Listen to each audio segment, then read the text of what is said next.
So for the special, or even in Heidi for you, for normal recording, I know a lot of times voice acting is lonely and you're in the booth by yourself. You guys do a lot of group recording though, because it seems like you can play off each other a lot. We don't. I would love to. I mean, there was a time last season where the actor that played Brad and we recorded separately, but neither of us like nailed a really crucial part. I guess we didn't do very good acting, so they brought us in together, which was nice to have someone there. But yeah, usually it's all alone. Yeah. I record. I always do group records, even if it's by myself. So, and you've seen me do this several times. I bring different wardrobe pieces, a wig. It's all you, but it's different characters, all supporting your craft. Yeah, that is funny. Like on this show, I've never been in everything, but do they ever do multiple? It's always just one person. If you do bad acting like that, and they demand that you have to have another actor. You should just do that all the time then and be like, I can't do it. Yeah, that would be nice. It is funner though. To me, it's more fun. Well, with them though, because they let you, like they bounce. They like to play a lot. Yeah. So that's cool. That's good. Yeah, but it's a bummer to know that technically Cooch would have a scene with Santa or other characters he plays, but I'm like, I don't get to do it with him unless we revolt. Yeah, we could revolt. Yeah. If you guys are suggesting we revolt, we'll Just be on purpose to be really bad. Well, we got to together. Yeah. how will they know it's on purpose? Let me get that right. Yeah, don't be too bad though, because then you might not be invited Just back. Just bad enough. Can you tell us a little bit about the role you play in the Christmas special that's coming up? I can tell you everything. This is a role that's never been seen before. It's the role of a guy named Santa Claus. Now, I had to do a lot of... There's no research to be done because this character's brand new. It's never been seen. So I had to come up with the idea myself. I was like, I want my character to wear red. I think it would be good if he was friendly and, for lack of a better word, I invented this word, jolly. I want him to be jolly. No, it's great. Your character wishes me into being, basically, right? Yeah. And suddenly, I'm there. And I don't know who I am really or what the hell I'm doing. All I know is I have this bag. I don't know how much we can tell. Just tell the whole. No one's listening. Just out the whole story. I have this magic bag is probably all I can say. But I will tell you this, it makes you realize that Santa's job is a hellish job. He's still spreading joy out there, but his personal job is a hellish job. I'm not quite sure how much I can say other than that. But I'll call you later. So I'm kind of curious because you've done Uncle Ruckus in the past, you've done Bebop and Teenage Mutant Ninja Turtles, a lot of very, very cartoonish voices. Is this more for you like a walk in the park because you can do what you're doing now, just your normal voice, or is this No, also I actually, cartoonish? with Santa, he's more this guy, you know. The closest voice I do that's closest to me is I play the dad of Doc McStuffins on a cartoon called Doc McStuffins. That's the closest one I do just to my regular speaking voice. Everything's always some kind of character. Not as character you're right as Uncle Ruckus, but it's more just a kind of similar version of myself. So it's definitely fun because I can kind of steal all those Santas that I've heard people do and let people kind of hear something familiar in their voice, but then he's cussing and complaining about his balls getting squeezed and he's going up the chimney. You know? And then really screw with children's minds. My job is to screw with kids' minds. Well, following up on what you just said, were there any certain versions of Santa Claus? We've seen so many that you put on and kind of played off of, like that particular version. Yeah, to me, it's those. I love watching Christmas commercials. And it's always that happy Coca-Cola kind of guy, you know. It's that seemingly carefree kind of guy that I was trying to steal his voice for, and then realize how much pain is actually behind his voice. So it wasn't one in particular, but it was definitely just that. Oh, that guy, that voice that makes everyone feel good. And what would you like to see? A guy who you feel comfortable when he says, "Come sit on my lap." You're like, no question. All right, so, yeah, I will come and sit on you. Which is kind of wrong when you think about it. But it feels so right. So, what are you excited about for season 2 for fans to see? Is there anything you can talk about? Well, I'm excited that she departs. I feel like a little bit in the first part of season 1, she was a little overly sexed up. I think she was in heat, and just kind of seemed raw and loud and overly sexed up. And in this season, I think she's more vulnerable, just wants some buddies, you know, like just like her eyes are open to the world and she's finding out new things. So everything's just like, sure, let's try it, let's do it, you know, like I guess a cuter side of Cooch, which doesn't sound That sounds it sounds not cute, but it is cute. Cuter side of Cooch. So not a real super Coochy Cooch, like yeah. still Cooch-esque. Yeah, not the Cooches. No, not the Cooch-esque. No. Gary, you talked about the origin of your voices and the voice for Santa. Cooch's voice is whacked out. It's so great. What is the origin of that? How did you come up with that voice? I used to just annoy Zeb, the creator, with that voice. I would just do it in the car, and I think it actually started as just this like trashy woman who was obsessed with Joe Pesci, but she said Joe Pesci.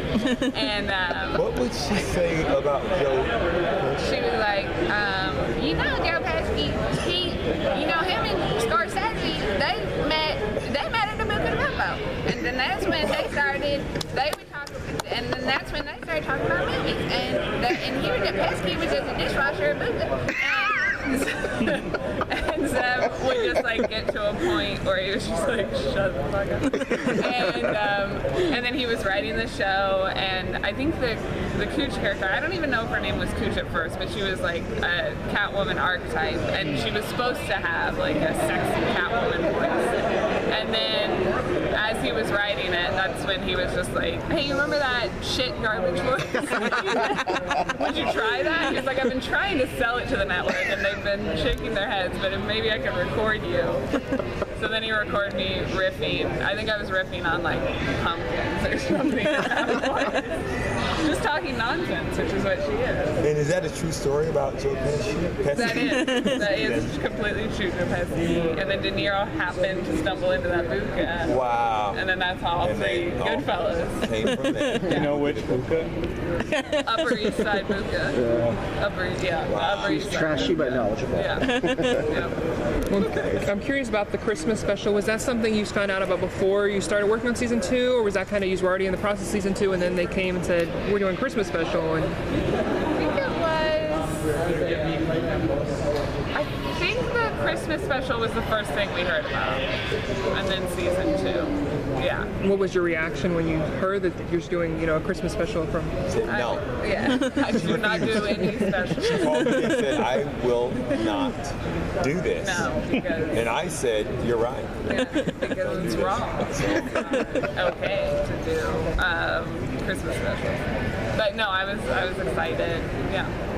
Because Christmas special. Every cool show had a Christmas special. Yeah.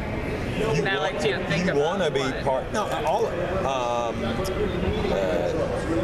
Beverly Hills 90210. And they made fake That's stuff. what first comes to mind. Everyone. There's not a show. There's not a great show that does not have a Christmas special. Seriously. You can look back through the annals of time, and I say annals a lot, and you will see that every great show had a Christmas special.